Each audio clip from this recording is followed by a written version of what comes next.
Hello everyone! So for today's video nga is ipapakita ko sa inyo itong Curls by C Nutrients na leave-in conditioner. So ito yung itsura ng buhok ko kapag malapit na siyang matuyo.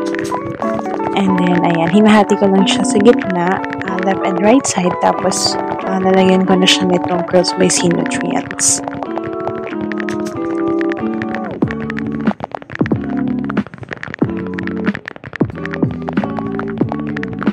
So, ayan, kapag natapos ko na lagyan yung left and right side, ganito naman yung ginagawa ko. Parang kina-curl up ko siya para at least ma-curl yung down part ng buhok ko kasi dun pa lang sa parang may bandagit na yung pinakang tubo. So, look the difference nung ni-curl up ko and then yung wala.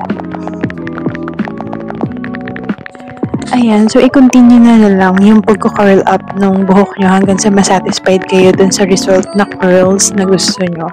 Kasi maganda din siya, kapag natuyo yung buhok nyo, hindi siya ganun kabuhaghag kasi may leave-in conditioner which is ito ang Curls by C Nutrients. So, itry nyo na din sa may mga curly hair dyan. Maganda din siya sa buhok and at the same time, mabango pa.